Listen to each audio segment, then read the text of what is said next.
Hey guys, I'm Amrita Agarwal from Amrita Agarwal coaching centre. आज के इस वीडियो में एसएससी सीजीएल 2020 के मेंस का एग्ज़ाम जो 29 जनवरी 2022 को हुआ था, इस एग्ज़ाम में आए हुए सभी ट्रायंगल पे बेस्ड क्वेश्चन के सॉल्यूशन का सेकंड पार्ट मीन्स आखिरी पार्ट लेकर के आई हूँ। पिछले वीडियो में मैंने फर्स्ट पार्ट आपको प्रोवाइड कर रखा है, जिसका सॉल्यूशन की लिंक आपको डिस्क्रिप्शन बॉक्स में मिल जाएगी। आपको मैं बता दूं कि मैं अपने चैनल पे एसएससी सीजीएल 2019 से लेकर के अभी तक जितने भी प्री और मेंस के एग्ज़ाम में क्वेश्चंस पूछे गए हैं, उन सभी क्वेश्चंस के सॉल्यूशन को टॉपिक वाइज सॉल्व करवाती हूँ, जिसमें कि मैंने ट्रिग्नोमेट्री टॉपिक और अलजेब्रा टॉपिक पे आए प्री के और मेंस के सभी क्वेश्चंस को प्रोवाइड कर रखा है, जिसका सॉल्यूशन की लिंक आपको आई बटन पर डिस्क्रिप्शन बॉक्स में मिलेगी। और इधर मैं ज्योमेट्री और मेंसुरेशन में आए सभी क्वेश्चन सॉल्व करवा रही हूँ, जिसमें कि मैंने ट्रायंगल और सर्कल पे बेस्ड जितने भी प्री में आए क्वेश्चंस हैं वो सभी क्वेश्चंस को प्रोवाइड कर रखी हूँ, जिसमें कि मैंने प्री में आए सभी क्वेश्चंस के सॉल्यूशन को मैंने डिटेल कंसेप्ट और शॉर्ट फार्मूला क्रिएट करके शॉर्ट फार्मूले के साथ सॉल्यूशन दिया है। और अब मैं मेंस में आए जितने भी क्वेश्चंस हैं 2019 से 2022 तक के, वो सभी मेंस के क्वेश्चंस को पेपर वाइज शॉर्ट फार्मूले के साथ प्रोवाइड कर रही हूँ, जिससे कि आपको हर एक अच्छे लेवल की क्वेश्चंस की अच्छी प्रैक्टिस हो सके। और इसी प्रकार मैं ज्योमेट्री और मेंसुरेशन टॉपिक पे आए सभी क्वेश्चंस को प्रोवाइड कर दूंगी। उसके बाद मैं प्रॉफिट एंड लॉस इस टॉपिक पे जाऊंगी और ऐसे ही करके मैं हर एक टॉपिक के क्वेश्चंस को प्रोवाइड कर दूंगी। ठीक है, तो आज मैं आपके लिए 2020 के मेंस का एग्जाम के आई ट्रायंगल पे बेस्ड क्वेश्चन लेकर के आई हूँ, तो स्टार्ट कर रहे हैं। क्वेश्चन है, in triangle ABC M is the midpoint of the side AB. N is a point in the interior of triangle ABC such that CN is the bisector of angle C and CN is perpendicular to NB. What is the length of MN if BC equal to 10 cm and AC equal to 15 cm? Question आपसे कह रहा है कि एक triangle ABC है जिसकी AB side का mid point है पॉइंट M और ट्रायंगल ABC के अंदर एंड पॉइंट कुछ इस प्रकार है कि CN एंगल बाइसेक्टर है एंगल C का। मीन्स यहाँ आपको ये एंगल इक्वल मिल रहा है इस एंगल के। मीन्स एंगल ACN इक्वल मिल रहा है एंगल NCB के। और यही CN परपेंडिकुलर भी है NB पे। तो आपको बताना है कि MN की लेंथ क्या होगी, जबकि आपको BC की लेंथ 10 सेंटीमीटर दिया है और AC की लेंथ दिया हुआ है 15 सेंटीमीटर। तो देखिए, आप सब लोग जानते होंगे कि जब भी आप कोई ट्रायंगल लेते हैं जिसमें कि जब आप इस एंगल का एंगल बाइसेक्टर लेंगे, मीन्स इस एंगल को दो इक्वल भाग में बांट दे, ऐसा एंगल बाइसेक्टर ये लेंगे जो कि सामने वाले साइड पे परपेंडिकुलर भी हो। तो ऐसे में आप जब इन दो ट्रायंगल्स को कंसीडर करें तो आप क्या पाएंगे कि आपको ये एंगल इसके इक्वल मिला बिकॉज ऑफ एंगल बाइसेक्टर और ये एंगल इसके इक्वल मिला बिकॉज ऑफ परपेंडिकुलर। और इन दोनों ट्रायंगल्स में ये साइड कॉमन साइड के रूप में है, तो आप कह सकते हैं ये दोनों ही ट्रायंगल्स एंगल साइड एंगल से कॉन्ग्रुएंट हुए। जब कॉन्ग्रुएंट हुए तो इनके करस्पॉन्डिंग साइड्स और एंगल्स भी आपस में इक्वल होंगे।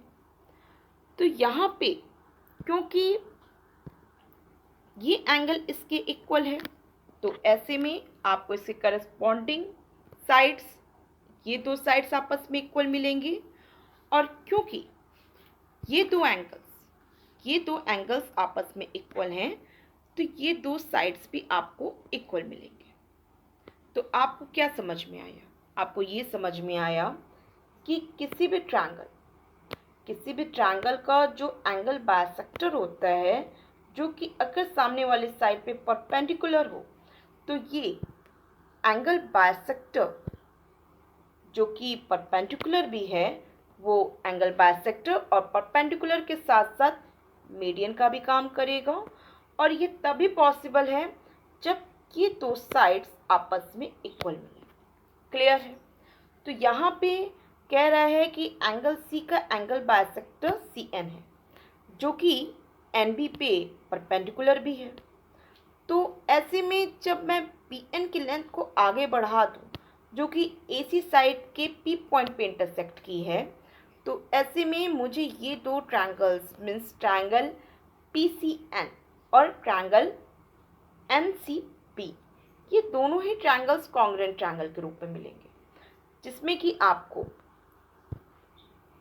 ये साइड इसके इक्वल मिल जाएगा, क्योंकि ये परपेंडिकुलर है, ये 90 डिग्री है, तो करस्पॉन्डिंग साइड्स इक्वल मिलेंगे, मीन्स ये दो साइड्स इक्वल हो गए। और क्योंकि सी बी की लेंथ आपको मीन्स पी सी की लेंथ 10 सेंटीमीटर दिया है, तो ऐसे में आपको पी सी की लेंथ क्या मिल गई? 10 सेंटीमीटर मिल गई। और ऐसे में जब आपको पी सी की लेंथ 10 सेंटीमीटर मिल गई और क्योंकि कंप्लीट ए सी की लेंथ 15 सेंटीमीटर है, तो ऐसे में आपको बचा हुआ ये पी ए की लेंथ ये मिल जाएगा 5 सेंटीमीटर। यहाँ कोई डाउट नहीं है। और क्योंकि यहाँ पे आपको ये जो सी एन एंगल बाइसेक्टर और परपेंडिकुलर के रूप में मिला है, वो एंगल बाइसेक्टर और परपेंडिकुलर के साथ साथ मीडियन भी है। तो ऐसे में आपको एंड पॉइंट मिड पॉइंट के रूप में मिला पी बी के, मीन्स ये आपको जब पी बी के मिड पॉइंट के रूप में एन मिल रहा है और ऑलरेडी कह के रखा है कि M is the mid point of the side A B. ठीक, ये एम पॉइंट ए बी का मिड पॉइंट है। और आप जान रहे हैं कि पी ए की लेंथ 5 सेंटीमीटर है, तो ऐसे में एम एन की लेंथ जो आपको वैल्यू फाइंड आउट करनी है एम एन की लेंथ की, ये लेंथ क्या हो जाएगी? ये हो जाएगी पी ए की हाफ मीन्स 5 की हाफ 2.5 सेंटीमीटर। अब कैसे होगी इसे भी थोड़ा बता देते हैं, जिससे कि आपको हर एक पॉइंट अच्छे से समझ में आए। आप जान रहे होंगे कि जब भी किसी ट्रायंगल के दो साइड्स का जब मैं मिड पॉइंट लेती हूँ और ये दोनों ही मिड पॉइंट को ऐसे मिलाती हूँ, तो ऐसे में इनके ये इस तरीके से जो साइड्स के रेशियो मिलेंगे वो इक्वल मिलेंगे, जिससे कि आपको ये इसके पैरेलल मिल जाएगा। और साथ में ये जो ट्रायंगल्स हैं, ये दोनों ही ट्रायंगल्स आपको सिमिलर ट्रायंगल के रूप में मिलेंगे। और ऐसे में यहाँ पे ये साइड्स का जो रेशियो है वो आपस में इक्वल मिलेगा। और आप जान रहे हैं क्योंकि ये मिड पॉइंट्स हैं, तो इनके साइड्स का रेशियो क्या होगा? 1:2। तो ऐसे में इन साइड्स का रेशियो भी क्या हुआ? 1:2 हुआ। तो क्योंकि ये लेंथ ये 5 सेंटीमीटर के रूप में है, तो ये लेंथ क्या हो जाएगी? 5 सेंटीमीटर का हाफ मीन्स 2.5 सेंटीमीटर। बहुत ही सिंपल है, किसी को कोई डाउट नहीं होगा। और किसी को किसी पॉइंट पे डाउट हो तो आप मुझे कमेंट बॉक्स में दीजिएगा। जैसे कि आप सब लोग क्वेश्चन में अभी पूरा एक्सप्लेनेशन के साथ सारी चीज़ें समझे, लेकिन एग्ज़ाम टाइम में जब आपको अच्छी प्रैक्टिस होगी इस टाइप के क्वेश्चंस को सॉल्व करने की, क्योंकि ऐसे क्वेश्चंस बहुत ज़्यादा पूछे जाते हैं, तो जब आपसे बोला कि ये एंगल बाइसेक्टर एंगल सी का जो कि एन बी पे परपेंडिकुलर है, तो जस्ट इतने से ही आपको समझ में आ जाएगा कि यहाँ पी सी इक्वल होगा, इस लेंथ को आगे बढ़ाएं तो ये पी सी के, जिससे कि आपको बची हुई लेंथ 5 सेंटीमीटर के इक्वल मिल जाएगी। और क्योंकि ये तभी पॉसिबल है, किसी ट्रायंगल का एंगल बाइसेक्टर परपेंडिकुलर तभी हो सकता है जब आपको ये दो साइड्स तो इक्वल मिले ही, और साथ में ये एंगल बाइसेक्टर जो कि परपेंडिकुलर है ये मीडियन का भी काम करे। तो इसी से क्लियर हो गया था कि एंड पॉइंट मिड पॉइंट होगा पी बी का, और एम पॉइंट तो ए बी का मिड पॉइंट दिया ही हुआ है। तो ऐसे में ये एम एन की लेंथ ये PA की हाफ होगी जो कि 2.5 सेंटीमीटर के इक्वल होगा। बहुत ही सिंपल है, कोई डाउट नहीं हो रहा है। अब मैं नेक्स्ट क्वेश्चन पे चलती हूँ। क्वेश्चन है O is a point in the interior of triangle ABC such that OA equal to 12 centimeter, OC equal to 9 centimeter and angle AOB equal to angle BOC equal to angle COA and angle ABC equal to 60 degree, then what is the length of OP?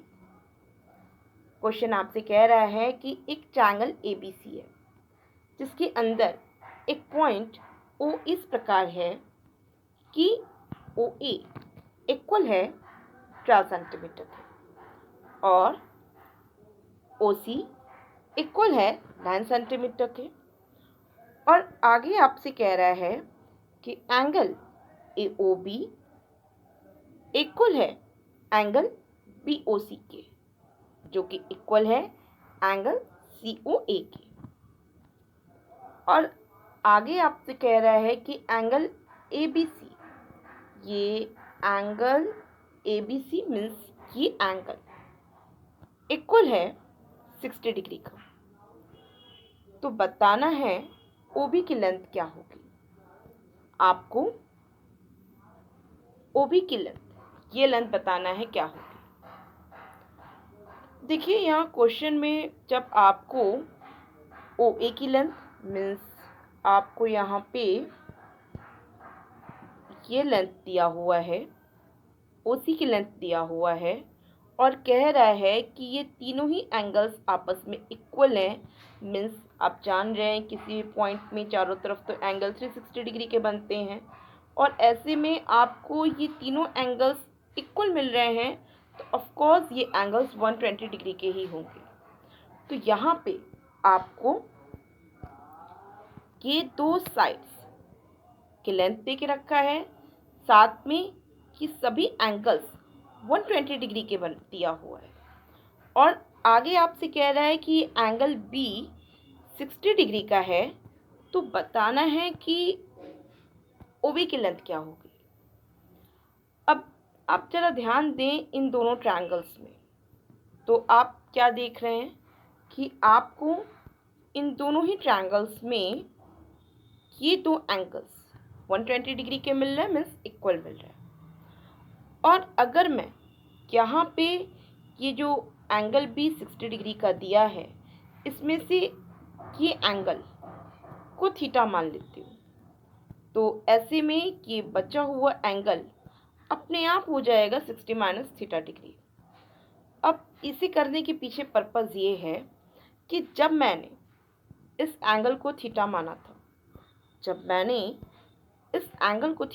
था, और ये already 120 degree का angle रहा, तो ये बचा हुआ angle तो 60 माइनस थीटा ही मिला। और फिर जब यहाँ पे थीटा वैल्यू मानी गई है तो ये जो वैल्यू मिली है मुझे एंगल OBC की, वो 60 माइनस थीटा मिली है। क्योंकि यहाँ पे 120 डिग्री का एंगल है तो ये एंगल तो थीटा डिग्री का मिला। तो आप क्या देख रहे हैं, आप ये देख रहे हैं कि इन दोनों ही ट्रायंगल्स में आपको ये दोनों एंगल्स इक्वल मिल रहे हैं और ये दोनों एंगल्स इक्वल मिल रहे हैं, और आपको ये दोनों एंगल्स इक्वल मिल रहे हैं, जिससे कि ये प्रूफ होता है कि ये दोनों ट्रायंगल्स सिमिलर ट्रायंगल है। ठीक, तो जब सिमिलर ट्रायंगल है तो इनके जो करस्पॉन्डिंग साइड्स का रेशियो होगा वो इक्वल होगा। ठीक, तो यहाँ पे आप क्या देख रहे हैं कि यहाँ पे ये थीटा एंगल के सामने ये जो साइड बन रहा है ये 12 बन रहा है। ठीक, और यहाँ पे थीटा एंगल के सामने जो साइड बन रहा है वो बन रहा है OB। ठीक, तो 12/OB इक्वल होगा ये 60 माइनस थीटा का ये एंगल देख रहे हैं, इसके सामने साइड क्या बन रहा है OB, और यहाँ 60 माइनस थीटा के सामने वाली साइड क्या बन रही है 9 मीन्स OC। तो ऐसे में आपको OB स्क्वायर क्या मिला 12 × 9 मिला, और ऐसे में OB की लेंथ निकालने के लिए आप क्या करेंगे, 12 इंटू 9 का स्क्वायर रूट करेंगे और इसे सॉल्व करेंगे तो यहाँ पे 4 और 9 रूट के बाहर आने से 2 इंटू 3 मीन्स 6 मिलेगा और अंदर बचेगा 3 मीन्स 6√3 सेंटीमीटर की लेंथ आपको मिल रही है ये OB की। तो बस सिंपल है, first option is the correct option. बहुत ही सिंपल क्वेश्चन था और इजीली आपने सिमिलैरिटी के रूल से इसकी वैल्यू फाइंड आउट कर ली। मैंने डिटेल एक्सप्लेन किया इसलिए इतना टाइम लिया है। आप अपने लिए जब इसे सॉल्व करेंगे तो जस्ट क्वेश्चन पढ़ के आपको आइडिया लग जाएगा कि जब आपको ये दो एंगल्स क्लियर पता है, यहाँ ये दो साइड्स क्लियर पता है और ये एक साइड फाइंड आउट करना है जिसमें कि आपको ये एंगल 60 डिग्री का दे के रखा है, जिससे कि आप इजीली यहाँ पे जान सकते हैं कि यहाँ पे सिमिलैरिटी का रूल अप्लाई करके आप अपने रिक्वायर्ड लेंथ मीन्स OB की लेंथ फाइंड आउट कर सकते हैं। बहुत ही सिंपल है। अब नेक्स्ट क्वेश्चन पे चलते हैं। कोई डाउट होगा तो आप मुझे कमेंट बॉक्स में दीजिएगा। क्वेश्चन है, in triangle ABC angle B equal to 78 degree, AD is the bisector of angle A meeting BC at D and AE perpendicular to BC at E. If angle DAE equal to 24 degree, then the measure of angle ACB is। Question आपसे कह रहा है कि एक triangle ABC है जिसका angle B 78 degree का है और एंगल A का एंगल बाइसेक्टर है AD जो कि इसी साइड के D पॉइंट पे मीट करता है और AE परपेंडिकुलर है BC पे जो कि E पॉइंट पे मीट कर रहा है। और यदि आपको एंगल DAE ये एंगल 24 डिग्री का दिया हो तो बताना है एंगल ACB ये एंगल कितनी डिग्री का होगा। तो देखिए ऐसे क्वेश्चंस आपके प्री के एग्ज़ाम में, मेंस के एग्ज़ाम में बहुत ज़्यादा पूछे जाते हैं। इनफैक्ट एसएससी के किसी भी कॉम्पिटिटिव एग्ज़ाम में ऐसे क्वेश्चंस बहुत ज़्यादा पूछे जाते हैं। तो इसी बात को ध्यान में रखते हुए इस टाइप के क्वेश्चंस को सॉल्व करवाने के लिए शॉर्ट फार्मूला क्रिएट किया हुआ है जो आपको ट्रायंगल के सीरीज़ के ट्रायंगल के एंगल बाइसेक्टर का जो वीडियो मैंने बनाया है उसमें इस टाइप के क्वेश्चन को भी मैंने सॉल्व करवाया है, जिसमें कि मैंने आपको इसका शॉर्ट फार्मूला क्रिएट करके दिया है। इसका शॉर्ट फार्मूला होगा angle DAE means angle bisector और परपेंडिकुलर के बीच का एंगल DAE इक्वल होता है परपेंडिकुलर की तरफ बनने वाला एंगल B माइनस ये एंगल बाइसेक्टर की तरफ बनने वाला एंगल C डिवाइडेड बाय 2। तो ये फॉर्मूला एकदम अपने दिमाग में आप बैठा लीजिए जिससे कि आप ऐसे क्वेश्चंस को सेकंड्स में सॉल्व कर सकें। और वैसे इसका फॉर्मूले को क्रिएट मैंने आपको करवाया हुआ है ट्रायंगल की सीरीज़ में जो कि आपको ईजिली मिल जाएगा। मैं आपको लिंक आई बटन पर डिस्क्रिप्शन बॉक्स में प्रोवाइड कर दूँगी। अब इसे सॉल्व कर लेते हैं। आप जान रहे हैं एंगल DAE इसकी जो वैल्यू है ये होगा 24 डिग्री।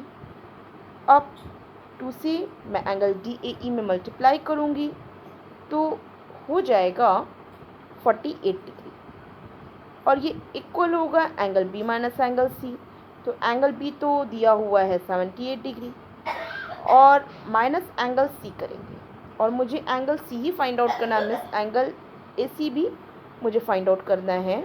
तो एंगल C इक्वल टू क्या होगा 78 माइनस 48 जो कि इक्वल होगा 30 डिग्री के, जो कि आपको यहाँ फर्स्ट ऑप्शन के रूप में दिया होगा। क्वेश्चन है in triangle LM equal to 5√2 centimetre, LN equal to 13 centimeter and angle LMN equal to 135 degree, then what is the length of MN। Question है कि ट्रायंगल LMN में LM की लेंथ 5√2 सेंटीमीटर है और LN की length 13 centimetre है और आपको एंगल LMN, ये एंगल 135 डिग्री का दिया है। तो बताना है कि ट्रायंगल LMN में साइड MN की लेंथ, इसकी लेंथ क्या होगी। तो देखिए, आप सब लोग जानते होंगे कि जब भी किसी ट्रायंगल के दो साइड्स दिए हों और एक एंगल दिया हो और आपको थर्ड साइड फाइंड आउट करना हो, मीन्स ट्रायंगल के 3 साइड और एक एंगल से रिलेट करता हुआ इक्वेशन चाहिए, तो आप यहाँ कोसाइन रूल अप्लाई कर सकते हैं। मैंने ट्रायंगल के सीरीज़ में कोसाइन रूल को काफ़ी डिटेल में एक्सप्लेन किया है, जिसकी लिंक मैं आई बटन पर और डिस्क्रिप्शन बॉक्स में दे दूँगी। अभी मैं थोड़ा सा इसकी समरी दे देती हूँ, जिससे कि आपको ये रूल अप्लाई करने में और इसकी वैल्यू फाइंड आउट करने में ईजी हो। जैसे कि आप सभी लोग जानते हैं, साइन और कोसाइन रूल आप ट्रायंगल ABC के हिसाब से ही फॉर्मूला लर्न करते हैं। तो मैं आपको रिमाइंड करा देती हूँ कि जब भी आपको ये एंगल A दिया हो तो ये साइड तो A कहलाएगी, ये C कहलाएगी और ये B कहलाएगी। और आप यहाँ कोसाइन रूल अप्लाई करेंगे तो आप क्या करेंगे, A स्क्वायर इक्वल करेंगे B square plus C square minus 2BC cos A।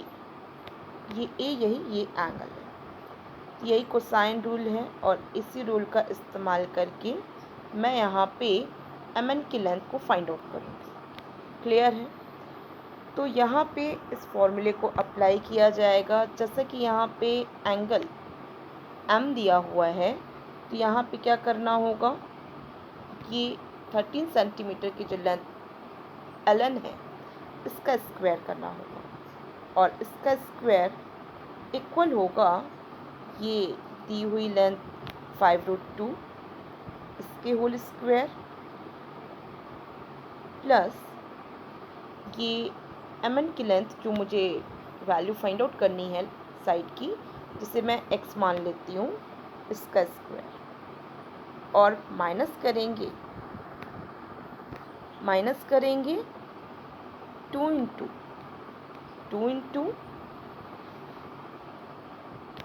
LM means 5√2 into x into cos 135 degree.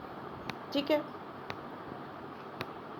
अब आपको मैं बता दूं कि कॉस 135 डिग्री इसकी वैल्यू क्या रखी जाएगी, क्योंकि बाकी सारी चीज़ों को तो आप सॉल्व कर लेंगे, बट आपको कॉस 135 डिग्री को ध्यान से इसकी वैल्यू रखनी है, क्योंकि यहाँ गलती हुई तो फिर सॉल्यूशन गलत हो जाएगा। आप सब लोग जान रहे हैं कि 135 डिग्री है तो ये सेकंड कोऑर्डिनेट में ही जाएगा, और आप ये सब जानते होंगे कि सेकंड कोऑर्डिनेट में आपको सिर्फ साइन की और कोसेक की इसकी वैल्यू ही पॉजिटिव मिलती है, बाकी सबकी वैल्यू आपको निगेटिव मिलती है। तो क्योंकि आप कॉस 135 डिग्री की वैल्यू फाइंड आउट कर रहे हैं, तो इस वजह से आपको कॉस 135 डिग्री की जो वैल्यू मिलेगी वो निगेटिव मिलेगी, सबसे पहली बात।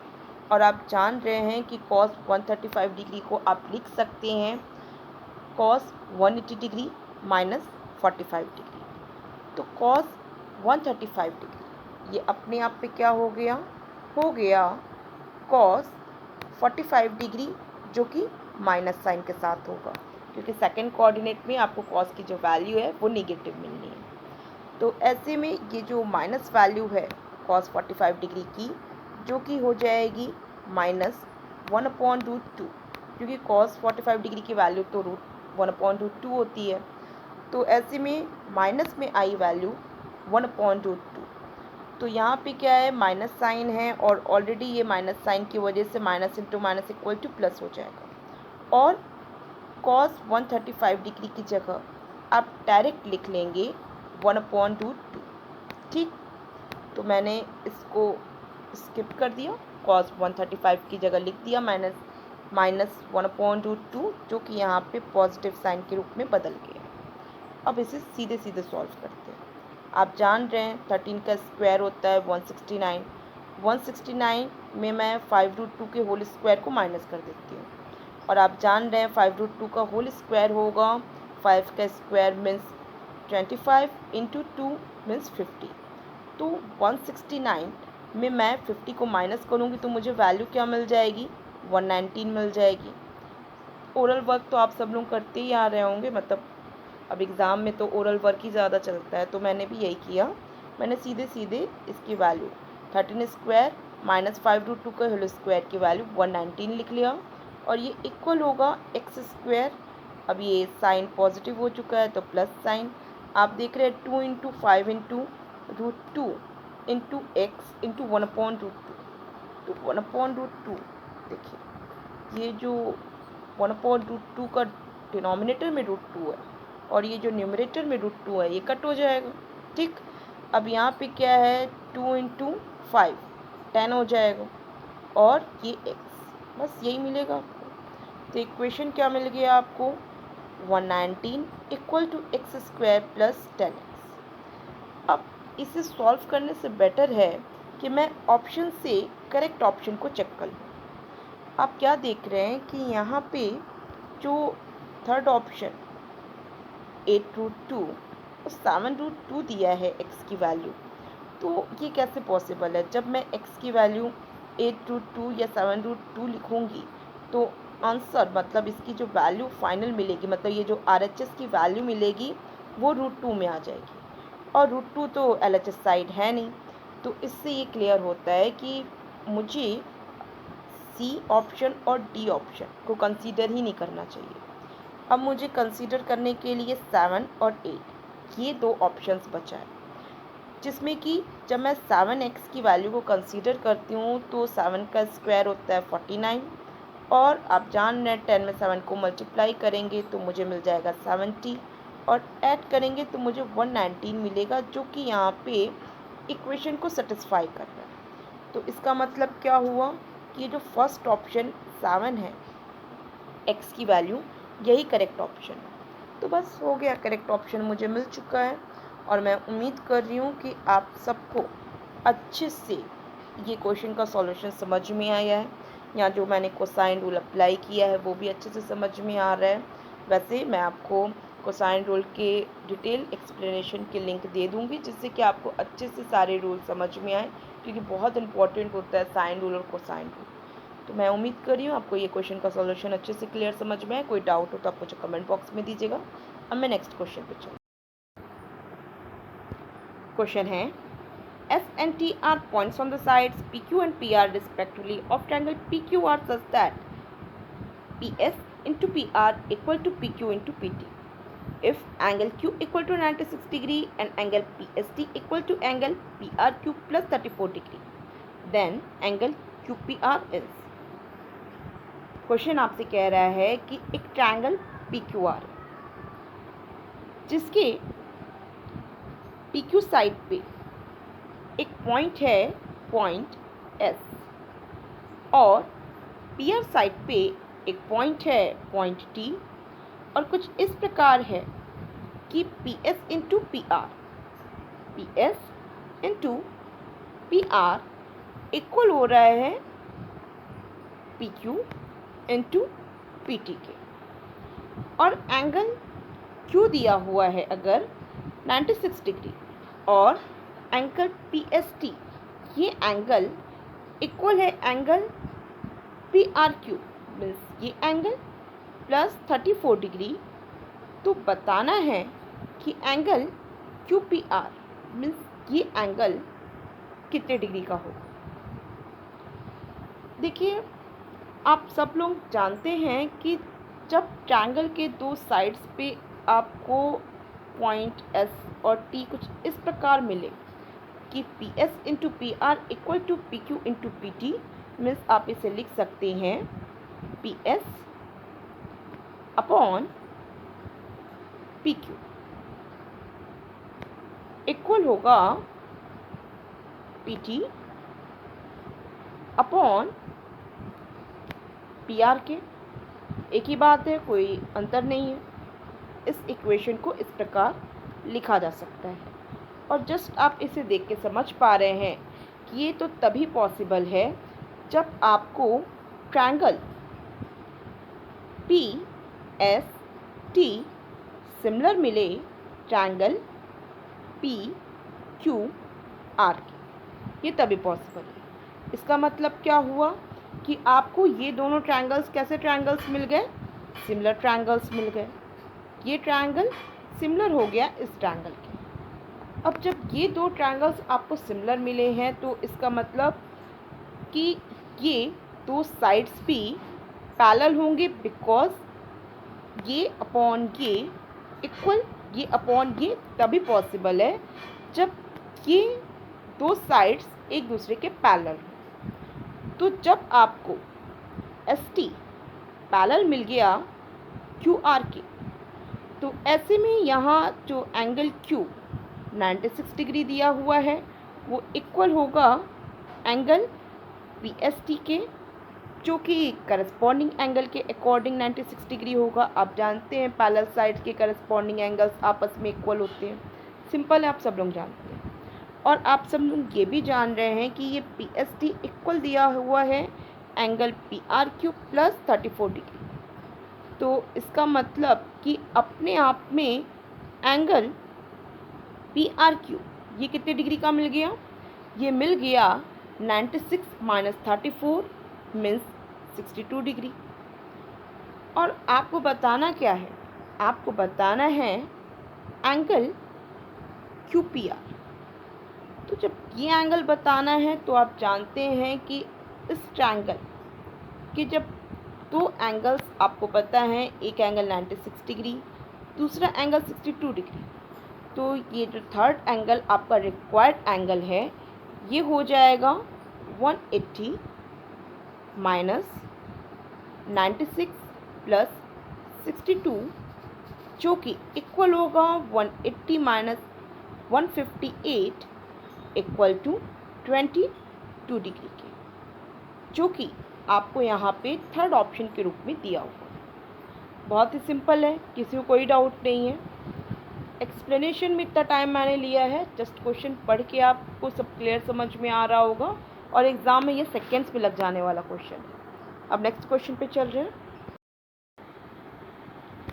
क्वेश्चन है, in triangle P Q R S is a point on the side QR such that angle QPS equal to 1/2 angle PSR and angle QPR equal to 78 degree and angle PRS equal to 44 degree. What is the measure of angle PSQ? Question आपसे कह रहा है कि एक triangle PQR जिसमें कि QR side पे एक पॉइंट S कुछ इस प्रकार है कि एंगल QPS ये एंगल इक्वल बना रहा है 1/2 एंगल PSR के। मीन्स अगर मैं एंगल PSR को 2 थीटा मानती हूँ तो QPS एंगल अपने आप में थीटा डिग्री का हो जाएगा। और कह रहा है एंगल QPR ये कंप्लीट एंगल 78 डिग्री हो और एंगल PRS मीन्स ये एंगल 44 डिग्री हो। तो बताना है कि एंगल PSQ मीन्स ये एंगल कितने डिग्री का हो। तो देखिए, सब लोग जानते हैं कि किसी भी ट्रायंगल में तीनों एंगल्स का सम 180 डिग्री होता है। तो जब आपको ट्रायंगल PQR के दो एंगल्स दिए हैं, एंगल P और एंगल R, तो ऐसे में एंगल Q कितने डिग्री का मिल जाएगा? आपको मिल जाएगा 180 minus in the bracket 78 plus 44। Simple है, सबको पता है। और आप इस प्रकार एंगल Q को फाइंड आउट कर सकते हैं। आप जानते हैं 78 प्लस 44 होगा 122 डिग्री के, और 180 डिग्री में से मैं माइनस करूँगी तो मुझे मिल जाएगा 58 डिग्री। तो इसकी वैल्यू तो हो गई, एंगल Q की वैल्यू हो गई 58 डिग्री। और आप जान रहे हैं कि जब आपको ये एंगल फाइंड आउट करना है तो आपको क्या कर लेना चाहिए? आपको कर लेना चाहिए 180 माइनस 2 थीटा, क्योंकि किसी भी स्ट्रेट लाइन में एक पॉइंट पे एक तरफ बनने वाला एंगल 180 डिग्री होता है।